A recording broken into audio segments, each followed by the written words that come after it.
during conversations about reform. Because they are positioned as leaders, both by the coaching literature and also often by states and districts, I contend that literacy coaches have significant power to affect reform within a district.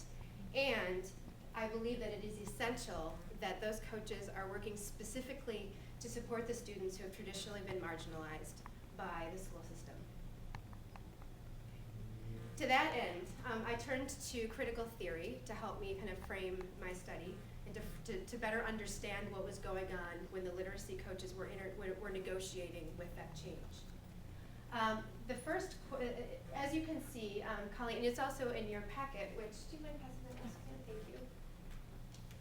Colleen Capper and Sorotnick and Oakes were two educational leadership theorists that I drew on for my work. And Colleen Capper in particular sets up a list of questions that she says that people working, educational leaders working from a critically oriented perspective would be asking of any kind of a policy that they encounter or any kind of a decision that they are asked to make. So those particular questions, so those particular questions help guided my frame.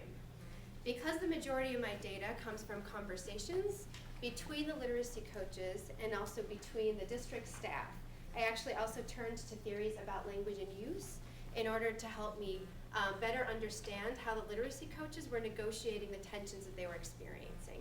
And specifically, I looked to Bakhtin's constructs of authoritative and internally persuasive discourse. And again, that's a theoretical lens that came directly from the own tensions I felt within my role. And I also looked at Jim Gee's notion of language as being constantly political and reflective of a struggle for social goods.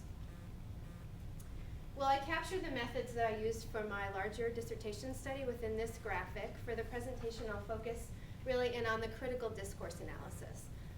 My larger project was a study that was conducted over an 18-month period of time, and it consisted both of interviews, 3 interviews with the other 3 literacy coaches, in addition to audio tapes of meetings of just the 4 literacy coaches, and also of the literacy coaches in interaction with the district staff. I think this is on a timer or something, and it keeps going. It's possessed. It is possessed. Anyway, and I was even standing away from it at that moment. So I had a lot of data to work with. I had 18 months worth of meeting data. So I knew that I needed to, in order to conduct a critical discourse analysis, I needed to identify critical incidents within the data. And in order to do that, I constructed a set of criteria that I used to help me identify which of those incidents were going to be, would lend itself most to critical discourse analysis. And as you can see up here, I had 4 core kind of criteria that I used. They're also in the packet that you have. And I also made sure that I chose specifically for the presentation today, I chose an excerpt that was reflective of the tensions that had existed consistently, that came up consistently within the broader data set. So this isn't something, even though this meeting is very contextually specific, the tensions that are raised within the meeting came up frequently. Once I had chosen that critical incident, I actually applied G's building tasks to that critical incident. And in order to do that, G offers a series of questions that he asks and can help get at how participants are negotiating language and how that language is both being, and how that particular language reveals certain ideological beliefs that the participants are dealing with. In order to use critical discourse analysis, in order to better understand the tensions that the literacy coaches were feeling and looking at, in order to understand the ways that they were enacting kind of a role of a critically oriented change agent, I first had to identify what they were positioning themselves in relation to. In order to do that, that's where I pulled in Bakhtin's constructs of authoritative and internally persuasive discourse. So what I did in order to first define the district, I defined the district authoritative discourse, both based on my broader my broader data set, and also in this particular case, because the meeting that I'm looking at here is specifically a meeting that the literacy coaches and the district staff members were engaged in immediately after the reform plan was rolled out. So what I looked here specifically is I looked to try to define the authoritative discourse that the district was using, both that came out both within the plan itself through the written plan and also through the comments that the district staff members used within the meeting. So I first looked at simply the title of the plan, which, as you can see, establishes a very clear binary that in my particular school had not existed for the last couple of years. So you can see it defines it in two ways. It first indicates that there are going to be two pathways that now students are going to be working on, although the district consistently argued that it was not tracking. That was not the intention.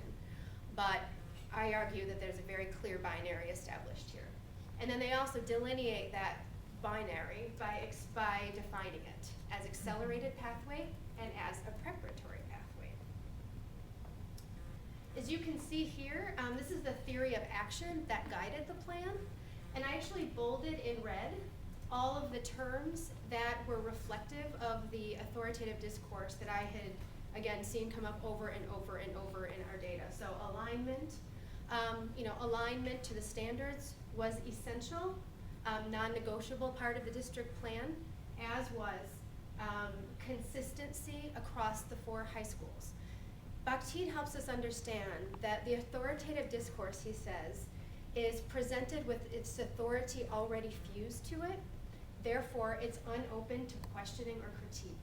It was fascinating to me here to take that, to look at this in that lens, because indeed, these were presented as non-negotiables. They weren't open to question or critique. Okay. Then I looked at the way that Chris, one of our district liaison at the meeting, how she defined what you would call the significance of the plan. And it was interesting because she clearly presented herself as the plan historian throughout. And we saw her that way, especially initially, because the plan was very new to us and she had been involved in it earlier on. So she established herself as the plan historian.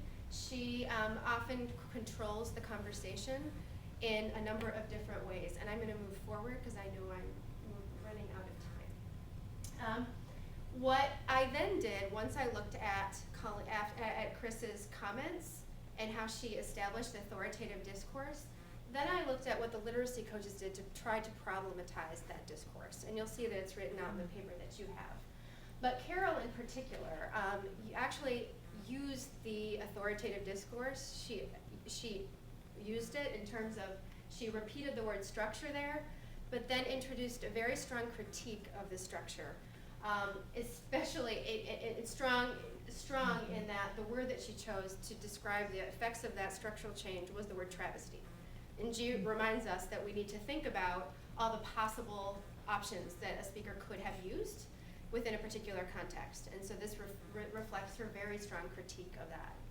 So this is an example, again, of the literacy coaches starting to problematize that authoritative discourse from a critical perspective.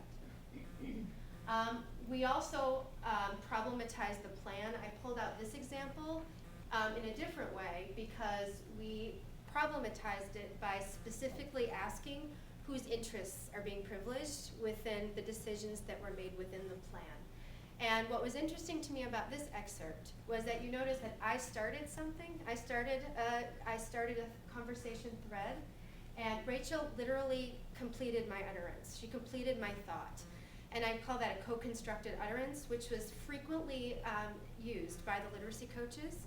And I argue that that's reflective of the internally persuasive discourse that the coaches had developed together, and that was deeply rooted within a critical epistemology. I'm gonna skip that one. And this particular excerpt was powerful to me because you can see that Carol once again critiques some of the core components of the plan. One of the core components of the plan was establishing advanced placement or AP courses as as the accelerated pathway, and then requiring that the preparatory pathway back mapped from that AP class, meaning that prep pathway would follow a consistent thematic approach. They would use consistent text, they would use consistent pacing, so that students could comfortably move back and forth between the two as needed. And here you see Chris questions that, why AP? AP is, I perceive AP to be inflexible, to be rigid. And Chris interrupts, the district, it literally interrupts that critique. And then Carol, she says, I know, it was because of the gifted students' parents. Isn't that why this was enacted that way?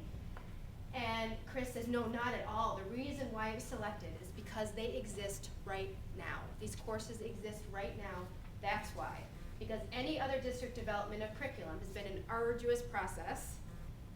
So the assistant superintendent felt that time was better spent here than here. If there's something here, meaning the prep pathway, go for it. That's why. Because it's research-based, it's recognized in a lot of places, but for no other reason, end of story. So as much as the literacy coaches, as hard as the literacy coaches tried to problematize, critique, and to open up the plan and to open up a space for a critical conversation about that, they actually were thwarted a number of times. So in conclusion, critical discourse analysis is a really powerful tool for me. Again, as a participant in the study, and I really was not aware of some of these things that were going on while I was involved in the conversations themselves. But critical discourse analysis allowed me to see the various ways that the literacy coach tried to probe and critique this particular plan from a critical perspective. Though it was difficult, and though we see there are many situations in which the district authoritative discourse reassumes control over the conversation, I contend that it is absolutely imperative that literacy coaches continue pushing ahead with this kind of questioning. And I believe that this research gives us some ways, some possibilities for how literacy coaches can do that. Because, as Sirotnik and Oakes argue, what's not recognized or dealt with simply can't be changed.